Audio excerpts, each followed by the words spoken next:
Boy, I sure hope that you're into Pokémon. And not just any Pokémon games, but the more niche releases, including one that's almost impossible to play without transferring your Game Boy Color save data. Why? Because that's what we got with this week's Nintendo Switch Online update. That's right, subscribers will have access to the Pokémon trading card game, while those who upgraded to the expansion pack can play Pokémon Stadium 2. That's cool news, but are either of these games actually worth playing?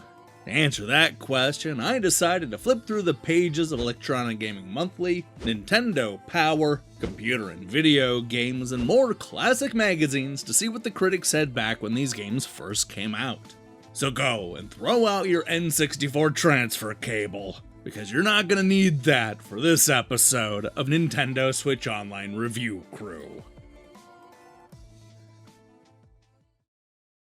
Clean gutters. New chemical-free cleanser. Rotate tires. Hi, Mom. Hi, Dad. No snacks Lock before up your bike. bedtime. Help unload the car. Remember my birthday. Don't sleep so late. Wash the Bye, dog. Mom. Turn the Bye, Dad. TV off. Floss. Hi, Spike.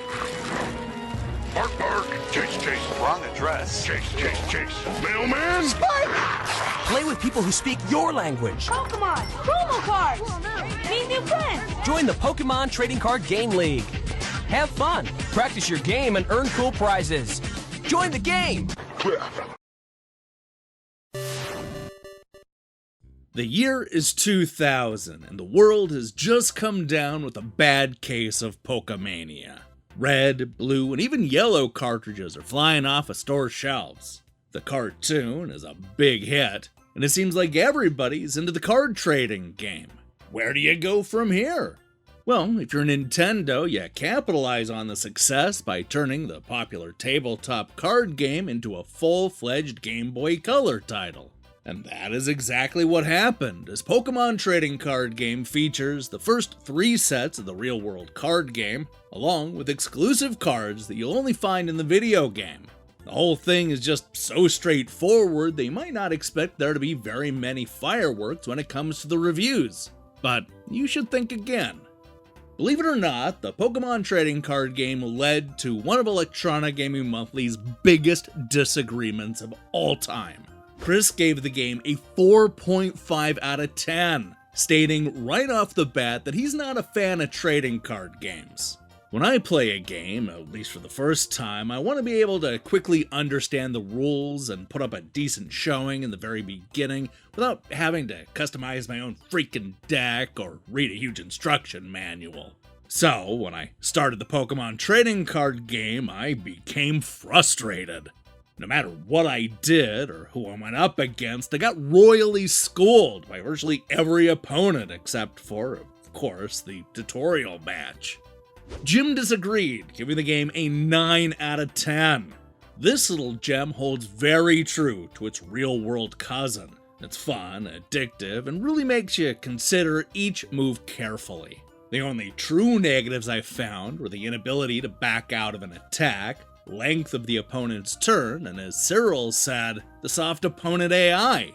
All in all, if you're a fan of Pokemon or just like trading card games, this is a must-have.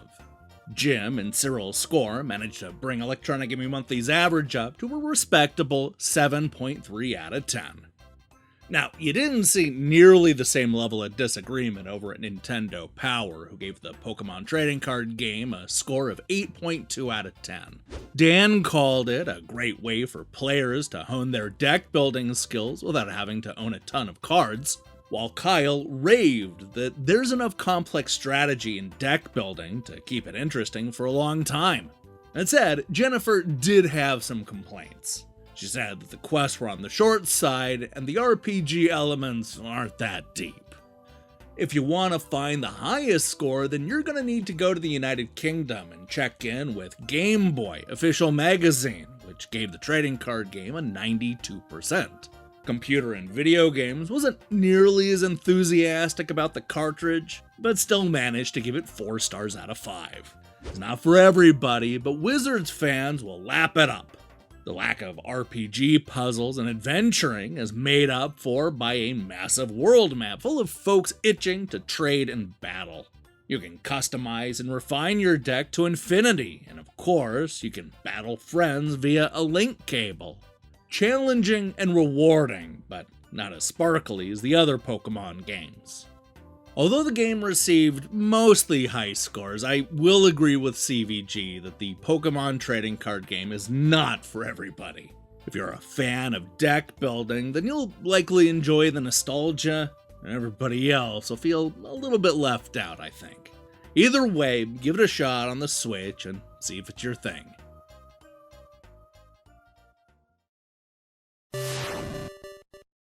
Released almost exactly 1 year after the original, Pokémon Stadium 2 is the kind of sequel that can be accused of simply copying and pasting most of the key elements from the first game, but people were still into it because it allowed fans to transfer their Pokédeck from the newer Pokémon games like Gold, Silver, and Crystal. Unfortunately, that's not an option you can take advantage of when you play it on the Nintendo Switch, which is gonna make this already famously unbalanced game all that much more frustrating. This is definitely one of those times where I question what Nintendo's even doing. Who wants this?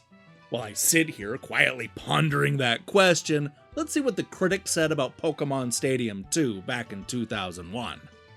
Now, if you'll recall, Electronic Gaming Monthly was disappointed in 2000 with the first game, and you better believe they were disappointed 1 year later with the sequel. Giving it a 6 out of 10, Genie put it this way: if you're still hot on Pokemon, then Stadium 2 will fit right into your bloated collection. With improved graphics, sleeker interfaces, more dynamic and varied animation, and of course the ability to interact with the Game Boy Color titles, Stadium 2 offers a bit more Poke cud to chew on for those who have yet to say their long overdue farewells. But don't expect Stadium 2 to greatly surpass its predecessors, since it doesn't really offer anything more than a visual makeover. Ethan agreed, laying out this warning: if you don't have any of your own collected Game Boy Pokemon to bring to the party, don't bother with this package. Using rental Pokemon in battle gets boring fast. Electronic Gaming Monthly gave Pokémon Stadium 2 an average score of 5.8 out of 10. Once again, EGM was one of the very few outlets that seemed disappointed by Pokémon Stadium 2. Sure, they were backed up a little bit by GameFan, who gave the sequel a 71% back in issue 80, but everybody else seemed to like it. Nintendo Power gave it an average score of 4 out of 5, with everybody raving about the upgrade. Oliver liked that the search option in the new Pokédex makes putting the team together much easier, while Scott notes that everything has been stepped up a notch in the second Stadium game. Better graphics, more options, and the inclusion of Gold and Silver Pokemon. Jenny liked that the game was a bit harder. If you think the Pokemon games are easy, this will change your mind. Professor Oak himself will have a rough time defeating the talented trainers in Stadium 2.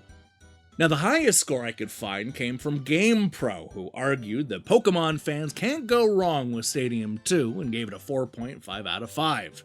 If your Pokemon Safari has led you all the way to the Gold and Silver carts, then Pokemon Stadium 2 is the perfect addition to your N64 library. It's worth it just to be able to play your Game Boy Pokemon games on a large screen, but you'll find plenty of Pokemon-pleasing goodies, too.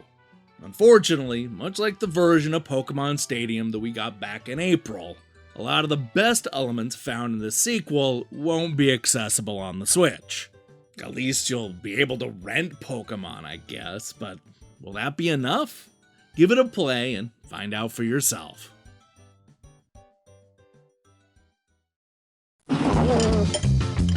So, you want to use your gold and silver skills in a 3D world.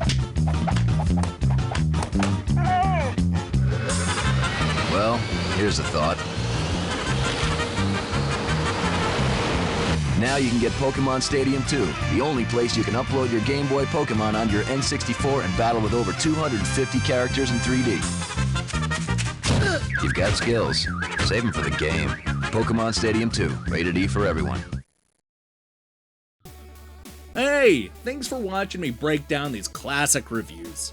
If you liked what you saw here, then you should know that we post new episodes every single time Nintendo adds old school games to their service. We have a whole playlist full of episodes just like this one. Give it a binge when you have an afternoon free or something. Now, here's the question I have for you. Pokémon Stadium 2? Why? Yeah, that's the question. I'm genuinely excited to see your answers in the comments below. In other news, we'll be back next week with a brand new episode of EGM Ranks, plus even more reviews and fun. Really sold the fun there, didn't I? If that sounds good to you, then I strongly recommend you click that subscribe button and support what we're doing here. Until then,